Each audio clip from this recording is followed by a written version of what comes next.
The moment I saw my name tag at my son's wedding reception, I knew exactly what Vanessa Sterling Williams thought of me.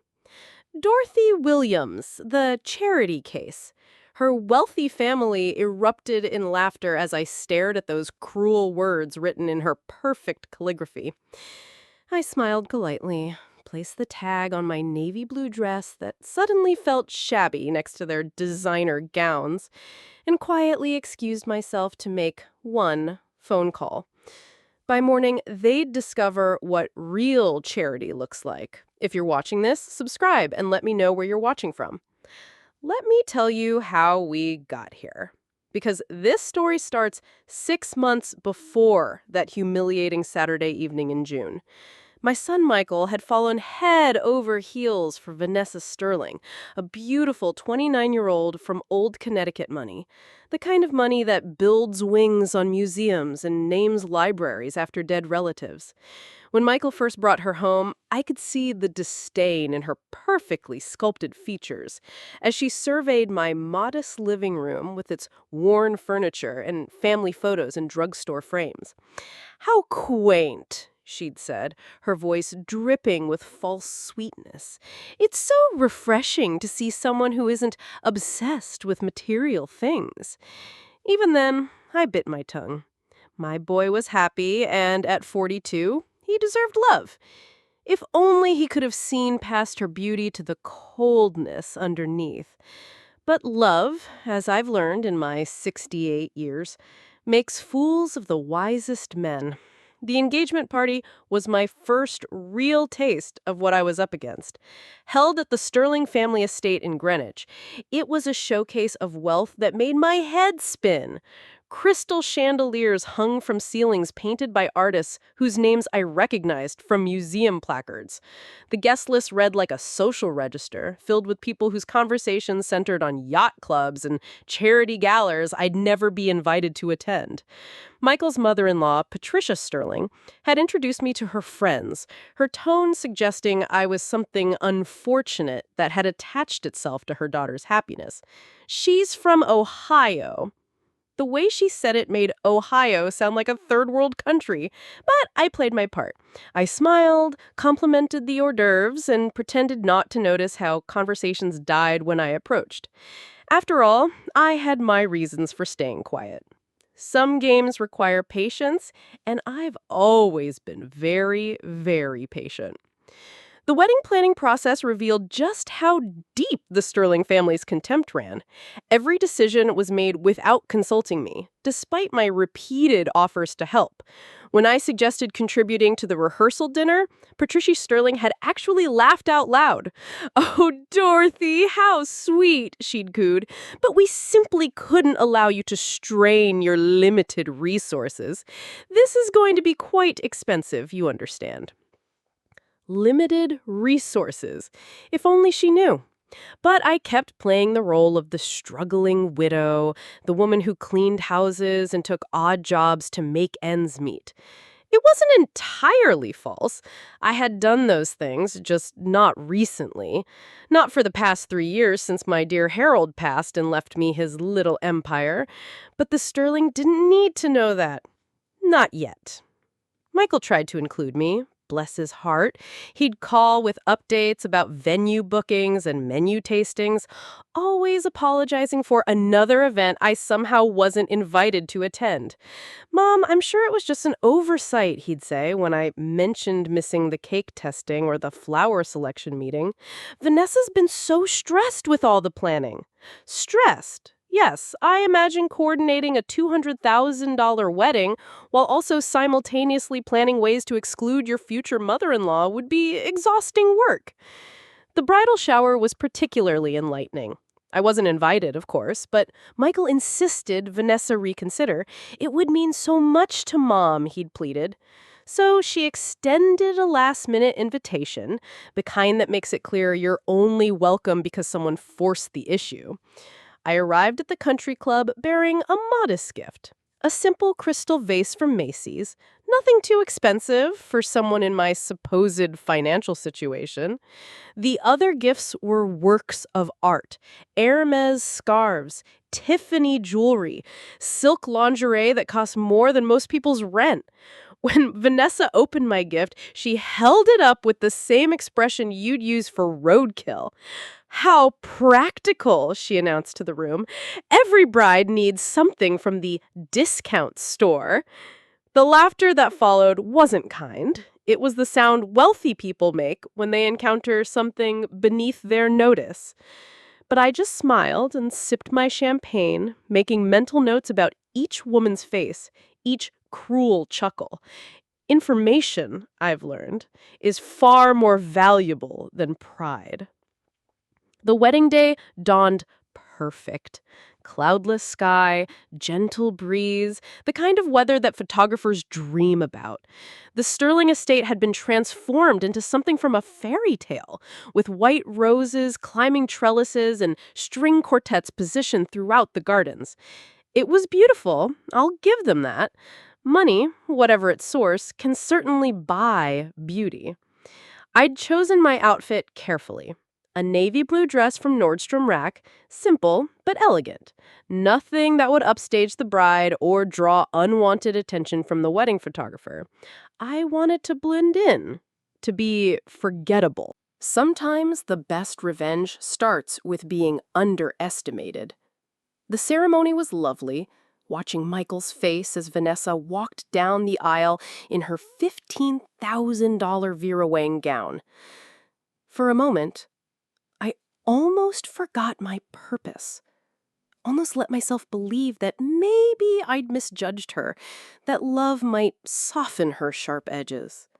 Then she caught my eye during the ring exchange and gave me a look that could freeze champagne.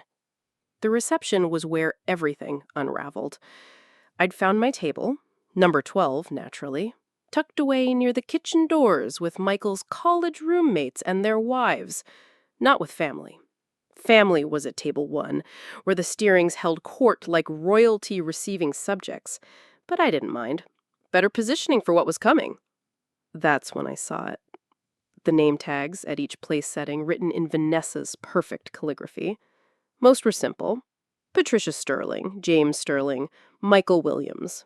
But mine read, Dorothy Williams. The charity case. The breath caught in my throat. Not from hurt. I'd expected cruelty. From the sheer audacity of it. She'd actually put it in writing. This woman who would soon discover that charity is a two-way street. "Oh my goodness," Patricia Sterling gasped as she noticed my tag, her hand flying to her throat in mock horror. "Vanessa, darling, surely this is some kind of mistake." But Vanessa's smile was razor sharp. No mistake at all. I thought honesty was important in family relationships. Her eyes met mine across the table. "Don't you agree, Dorothy? After all, we wouldn't want anyone to get ideas above their station."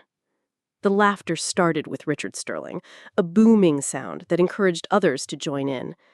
Soon half the table was chuckling at the clever wordplay, at the delicious cruelty of publicly humiliating the groom's mother at her own son's wedding. I stood up slowly, placed the name tag carefully on my purse, and smiled. "You're absolutely right, Vanessa. Honesty is very important in family relationships. I think it's time for some honesty all around." Then I walked away. I found a quiet corner in the Sterling Estates library, surrounded by leather-bound books that probably cost more per volume than most people's car payments. The irony wasn't lost on me. Making the call that would change everything while surrounded by the symbols of their supposed superiority. My fingers didn't shake as I dialed. They should have, considering what I was about to set in motion. But I've never been one for dramatics. Just cold, calculated action when the situation demands it. "Robert, it's Dorothy. I know it's Saturday evening, but I need you to execute the Sterling portfolio adjustments we discussed. All of them tonight." Robert Hayes has been my attorney for 15 years, since before Harold died and left me his business empire. He's also one of the few people who knows exactly how much that empire is worth. When he cleared his throat on the other end of the line, I could hear the concern in his voice. Dorothy, are you certain? Once we pull those investments, there's no going back. The ripple effects will be significant. I'm very certain. And Robert, activate the accelerated payment clauses on the Sterling Holdings loans. All of them. A long pause. That will trigger immediate default proceedings. Richard Sterling won't have 72 hours to respond. 48 hours should be sufficient. I watched through the library window as wedding guests mingled on the terrace, champagne glasses catching the evening light like tiny suns. After all, we wouldn't want to be unreasonable. And if they try to negotiate, I thought about Vanessa's name tag, about the laughter, about 3 years of careful planning leading to this moment. Tell them the charity case sends her regards. After ending the call, I slipped back to the reception long enough to kiss Michael goodbye and congratulate the happy couple. Vanessa was radiant in her triumph, accepting compliments on her honesty with false modesty that made my teeth ache. She had no idea she just triggered her own financial apocalypse. "Leaving so early?" she asked as I approached the head table. "But we haven't even cut the cake yet." "I'm sure you'll manage without me," I replied sweetly. "After all, you're so good at making do with less." Her laughter tinkled like breaking glass. "Oh, Dorothy, you're so funny. I do hope we can maintain this understanding between us." Understanding? Yes, we definitely had an understanding now. She understood that she could humiliate me publicly and face no consequences. I understood exactly who she was beneath the beautiful surface. What she didn't understand yet was who I was beneath mine. The next morning, I sat on my small apartment balcony with coffee and waited. By my calculations, Richard Sterling would receive the first notification around 8 a.m. The banks didn't waste time when billions were at stake, even on Sundays. People always assume that money talks, but in my experience, it whispers. The real power lies in knowing which whispers to listen to and which ones to ignore. Harold taught me that during our 35 years of marriage, as he built his investment company from a one-room office into a financial empire that touched every major market on the East Coast. When he died 3 years ago, everyone expected me to sell. A widow in her 60s, they assumed, would want to simplify her life, maybe buy a nice condo in Florida and live off the interest. They didn't expect me to step into Harold's shoes and discover I had a natural talent for seeing the weak spots in other people's financial armor. The Sterling family had been particularly easy to research. Old money, they called themselves. But like many old money families, their wealth was more reputation than reality. The family business, Sterling Holdings, survived on leveraged investments and carefully managed debt. Remove the right pieces from their financial Jenga tower, and the whole structure would collapse. What made it delicious was how easy they'd made it. Richard Sterling worked for Meridian Financial, one of the companies in my portfolio. He had no idea that the little old lady his daughter-in-law loved to mock actually controlled his paycheck. Patricia Sterling's charity boards all depended on grants from the Williams Foundation. Harold's final gift to me, disguised under a name so common they'd never made the connection. Even their house, that magnificent estate where they'd held the wedding, was mortgaged through Sterling Holdings' credit line, a credit line that, as of 8 a.m. this morning, would be in default. My phone buzzed at 8:17 a.m. Michael. "Mom, I just got the strangest call from Vanessa. She's crying about some kind of financial emergency. Her dad got calls from lawyers this morning. Something about investments and loan defaults. Do you know anything about this?" I sipped my coffee, watching a cardinal build its nest in the oak tree outside my window. "How would I know anything about their financial affairs, sweetheart? I'm just the charity case, remember?" "Mom, please, this isn't the time for jokes. Vanessa's really upset. She's saying her family might lose everything. That doesn't seem possible. They're loaded." "Are they?" I asked gently. Or do they just spend like they are? What's that supposed to mean? It means, Michael, that sometimes what appears to be wealth is actually just very expensive debt. And sometimes the people you think are powerless turn out to be holding all the cards. A long silence on the other end. Mom, what did you do? I smiled, thinking about Vanessa's name tag tucked safely in my purse. I made a phone call. By noon Sunday, my quiet apartment had become mission control for watching the Sterling family's world crumble. I'd spent years learning to read financial reports the way some people read mystery novels, and the Sterling Holdings portfolio was a page-turner. Robert called with updates every hour. The morning was just the beginning, he reported during his third call. Meridian Financial is reviewing all employees with potential conflicts of interest. Richard Sterling's position is precarious. And the House? Foreclosure proceedings will begin Tuesday unless they can produce $2.3 million by end of business tomorrow. Given their current liquidity crisis, that seems unlikely. I'd done my homework thoroughly. Over the past 6 months, while playing the role of humble mother-in-law, I'd quietly acquired controlling interests in everything the Sterling family depended on. Not directly, of course, that would have been traceable. Through shell companies, investment partnerships, and carefully structured trusts that would have taken a forensic accountant months to unravel. The beauty was in the timing. Wedding expenses had already stretched their credit lines to the breaking point. The $200,000 ceremony that was meant to display their wealth had actually been funded by borrowed money they couldn't afford to borrow. All I'd done was call in those loans simultaneously, like pulling multiple foundation blocks from a house of cards. My phone rang again. Michael, sounding increasingly desperate. Mom, Vanessa's parents are freaking out. They're talking about selling the house, firing their staff, canceling the country club memberships. Her dad might lose his job. What kind of phone call could possibly cause all this? The kind that happens when someone mistakes kindness for weakness, I said. When they forget that quiet people often have the loudest voices when they choose to use them. This is about the name tag, isn't it, Mom? I saw it. I confronted Vanessa about it last night. She said it was just a joke. A joke? I repeated the word slowly, tasting its bitterness. Yes, I imagine she did think it was funny, right up until this morning. Can't you undo whatever you did? Vanessa's beside herself. She's talking about how this will ruin their reputation, how they'll never recover from the shame. Shame. Now there was an interesting word choice. And what about my shame, Michael? What about the shame of being publicly humiliated at my own son's wedding by a woman who's never worked a day in her life? She was wrong, I know that. But destroying her family seems extreme. I stood up, pacing to my small kitchen, where Harold's picture still sat on the counter. He taught me many things, but the most important lesson was this.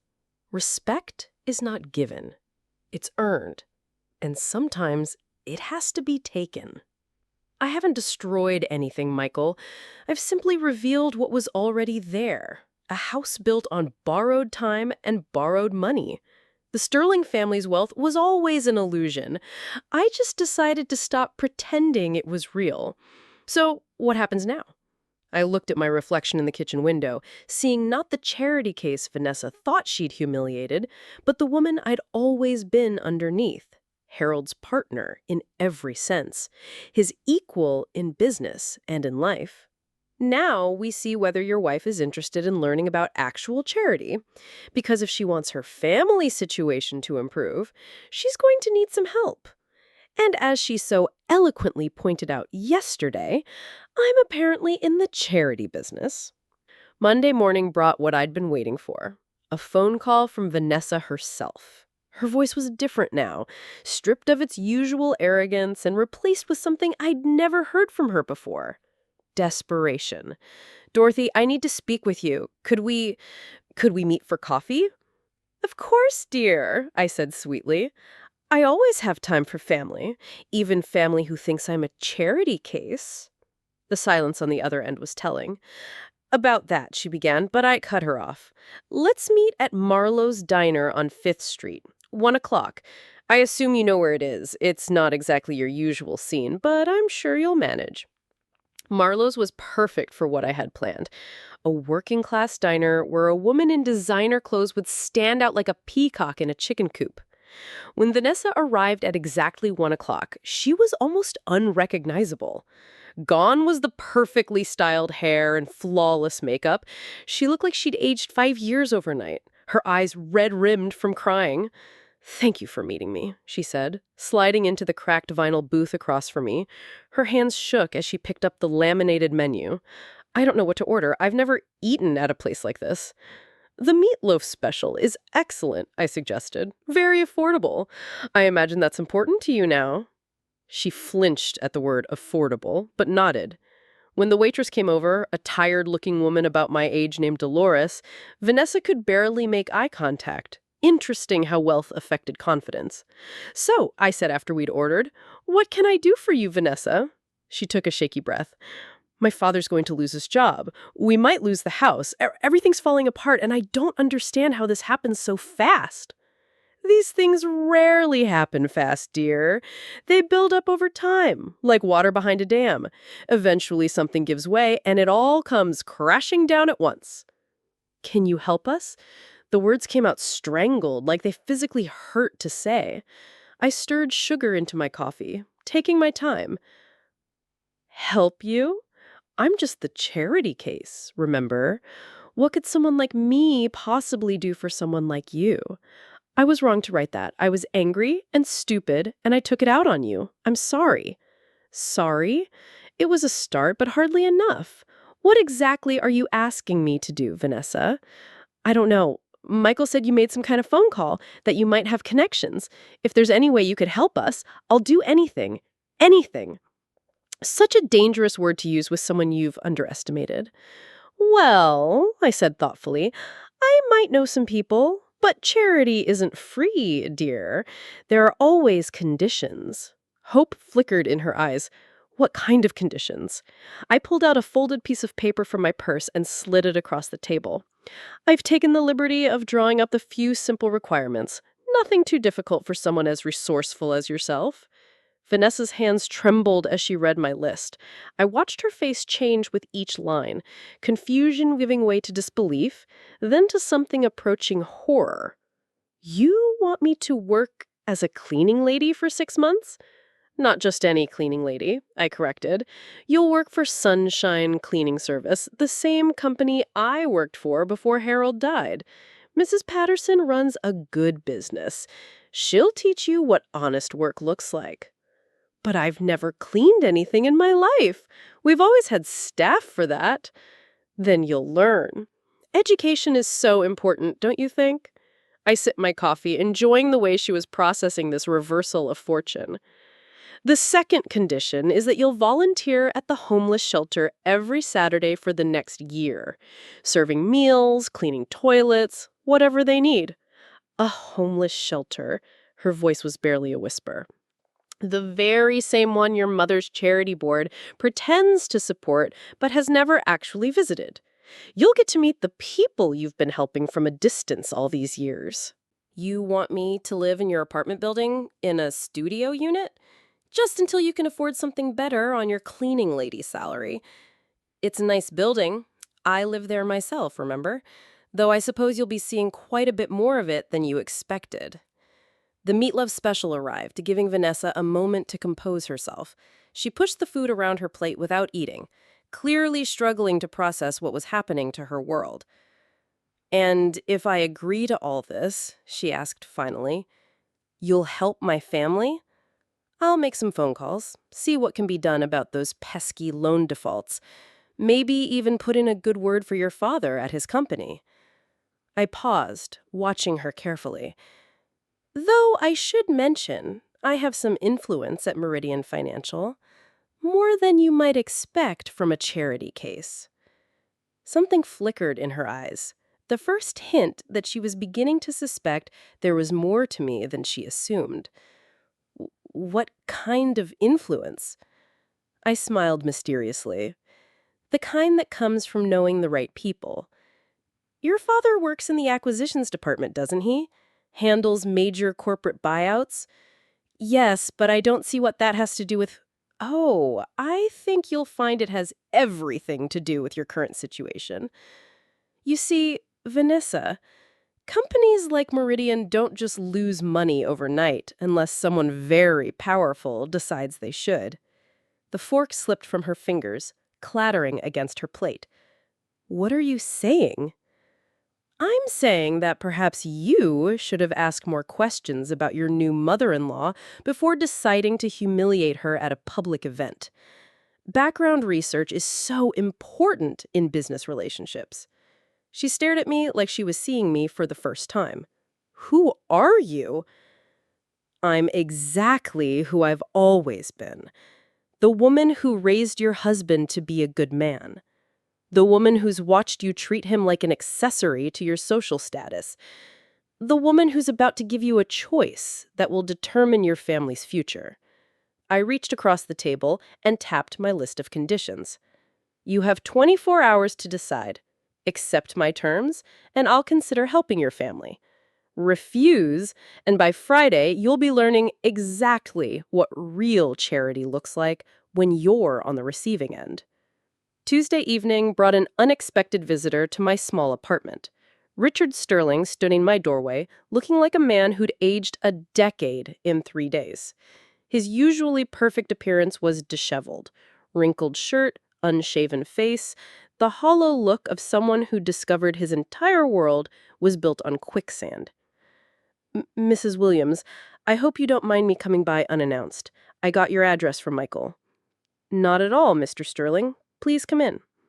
I stepped aside, watching as he took in my modest living space. The same eyes that had looked through me at his daughter's engagement party now cataloged every detail with desperate attention. Can I offer you coffee? I'm afraid I don't have the expensive brands you're accustomed to. Coffee would be fine. He settled heavily into my small dining chair, looking completely out of place among my thrift store furniture and discount store decorations. While I prepared the coffee, he cleared his throat several times, obviously struggling with how to begin. Finally, as I set his cup down, he spoke. I know what you did. Do you? I sat across from him, genuinely curious. What exactly do you think I did? You orchestrated everything. The loan defaults, the investment withdrawals, even my position at Meridian being under review. Someone with serious financial power decided to destroy my family, and the timing suggests it was you. I had to admire his directness. Desperation had stripped away his social pretenses, leaving behind a more honest version of himself.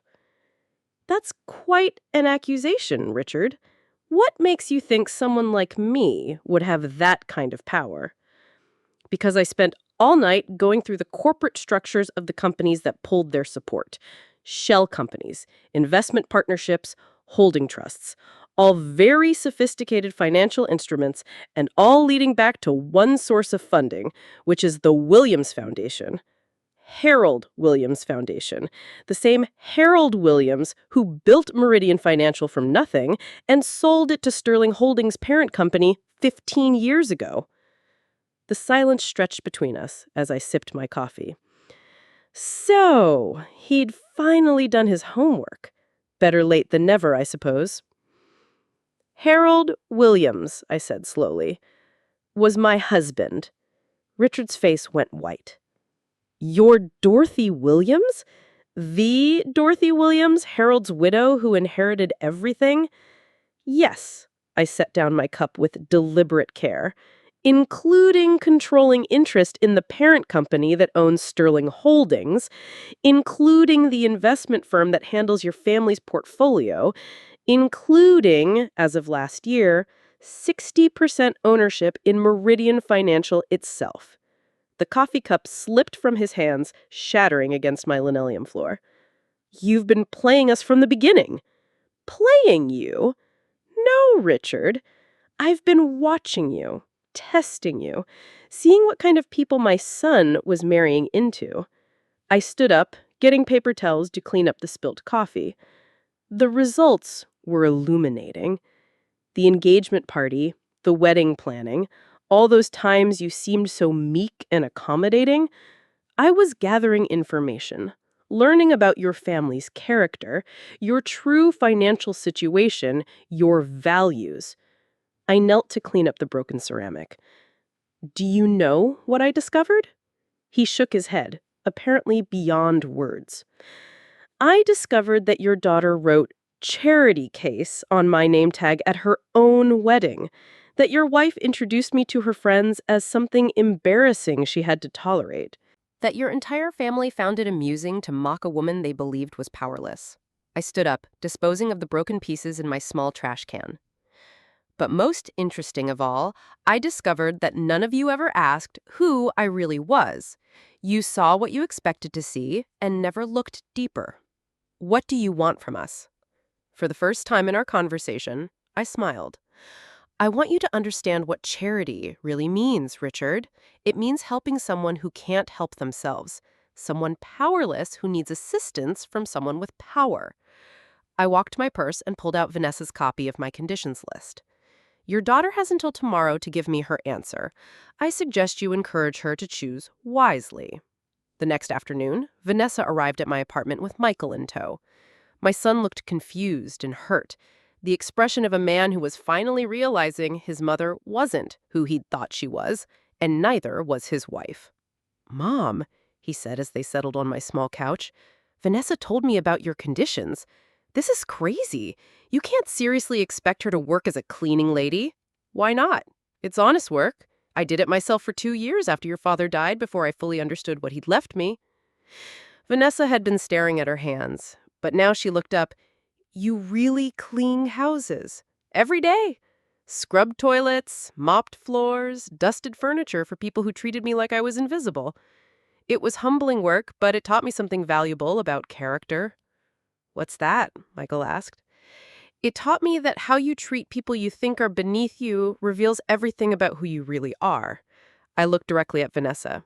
"Your mother-in-law, the charity case, has been cleaning up other people's messes her whole life. The only difference now is that she has the power to choose whose messes she's willing to clean up." Vanessa's voice was barely audible. "I accept your conditions." Michael started to protest, but she held up her hand. "No, Michael. She's right. I've been terrible to your mother, and I need to make it right. If working as a cleaning lady and volunteering at a homeless shelter is what it takes, then that's what I'll do." "And the apartment?" I asked. "Leaving your comfortable life to see how the other half lives." "I'll do it all." Tears were streaming down her face now. I was wrong about everything. I thought money made me better than other people, but I was just hiding behind my parents' wealth. When it was gone, I realized I don't know how to do anything useful. I studied her face, looking for signs of deception, but saw only genuine remorse and fear. "This isn't a punishment, Vanessa, it's an education. You're going to learn skills that money can't buy. Empathy, humility, the satisfaction of honest work. And you'll really help my family if I do this? I'll do more than help them. I'll restore everything they've lost and more. Your father will keep his job at Meridian. In fact, he'll receive a promotion. Your parents' house will be saved. The family reputation will be rebuilt stronger than before." Michael looked stunned. "How can you promise all that?" I walked to my small desk and pulled out a folder I'd been saving for this moment. "Because I own the companies involved, all of them. Your mother-in-law isn't just wealthy, Michael. She's one of the most powerful women in American finance. Harold built an empire, and when he died, he left it all to me." I spread the documents across my coffee table. Corporate ownership papers, bank statements, investment portfolios. The numbers were staggering enough to make Michael sink back into his chair. The Williams Foundation controls over $12 billion in assets. I have majority stakes in 17 major corporations, including Meridian Financial, Sterling Holdings parent company, and most of the banks that were threatening foreclosure. Vanessa was staring at the papers like they were written in a foreign language. "You could have stopped all this any time." "Of course I could have. But then how would you have learned what really matters in life?" "This was all a test?" I nodded. "The most important test you'll ever take. And you failed it spectacularly when you wrote charity case on my name tag. But failure doesn't have to be final, Vanessa. Sometimes it's just the beginning of real education." Michael was shaking his head in amazement. Mom, why didn't you ever tell me about any of this? Because I wanted you to love me for who I am, not what I own. Money changes people, Michael. It makes them see dollar signs instead of human hearts. I needed to know that my family loved Dorothy the person, not Dorothy the billionaire. I looked at both of them sitting on my discount furniture in my modest apartment. Now you understand why I live simply, why I choose to drive a 10-year-old car and shop at discount stores. Real wealth isn't about what you spend. It's about having the power to help people and the wisdom to know when they deserve it. 6 months later, I stood in the lobby of Meridian Financial, watching Vanessa scrub the marble floors. Her once perfect manicure was gone, her hands roughed from honest work. She wore the blue uniform of Sunshine Cleaning Service with something I'd never seen from her before: pride. "Mrs. Williams," she said, looking up from her work, "I didn't expect to see you here. I had a board meeting upstairs. Thought I'd check on how you're adjusting to your new life." She sat back on her heels, wiping sweat from her forehead. "It's hard work, but I'm learning things I never knew about myself. Did you know I'm actually good with my hands? Mrs. Patterson says I have a natural talent for detail work." "I'm not surprised. You always had an eye for perfection. You just needed to apply it to something meaningful." Over the past 6 months, I'd watched Vanessa transform. The shallow socialite who'd humiliated me at her wedding had gradually disappeared, replaced by someone who understood the value of work, the dignity of service, and the importance of treating everyone with respect. "How are things at the homeless shelter?" Her face lit up. Another change I'd never seen before. "Amazing! There's this little girl, Maria, who comes in with her mother every Saturday. She's teaching me Spanish, and I'm helping her with her homework. I never realized how much I could learn from people I used to think were beneath me." "And the apartment? Small but comfortable. I'm actually going to be sorry to leave it when my 6 months are up." She paused, studying my face. "That is, if you're really going to hold up your end of the bargain." "Oh, I think you'll find I'm very good at keeping promises." I reached into my purse and pulled out a sealed envelope. "Your father's promotion was announced this morning. Senior Vice President of Acquisitions with a significant salary increase." Her hands shook as she opened the envelope and read the official letter. "How did you—" "I told you, dear. I own the company. Your parents' house is also being transferred into a family trust that will ensure it can never be lost to creditors again. Consider it my wedding gift to you and Michael." Tears were streaming down her face, cutting tracks through the dust on her cheeks. "Why are you doing this after how badly I treated you?" "Because you passed the real test, Vanessa. Not the one where you failed to show me basic human respect, but the one where you chose to change instead of making excuses. Character isn't about never falling down. It's about getting back up and becoming better than you were before." I helped her to her feet, and for the first time since I'd known her, she looked me directly in the eyes as an equal. "But Charity Case," she said softly, "turned out to be the one offering charity." "That's how charity is supposed to work," I replied. "Those who have the most give to those who need it most. I needed to know you were worth saving. You needed to discover who you could become when everything was stripped away." As I walked toward the elevator, she called after me. "Dorothy, will you come to dinner Sunday? I'm cooking for the first time in my life. It probably won't be very good, but I turned back smiling. "I'd be honored, V. After all, we're family now. Real family. The kind built on respect and love instead of obligation and appearances." The elevator doors closed, but through the glass I could see Vanessa returning to her work with renewed purpose. She'd learned the most important lesson I could teach her. True wealth isn't measured in dollars, but in the lives you touch and the people you lift up along the way. At my son's wedding, his new wife had written my name tag as The Charity Case. She'd expected laughter and got education instead. Sometimes the best revenge is helping someone become the person they were always capable of being. And sometimes the greatest charity we can offer is the chance to discover our own capacity for grace. Thanks for listening. Don't forget to subscribe and feel free to share your story in the comments. Your voice matters.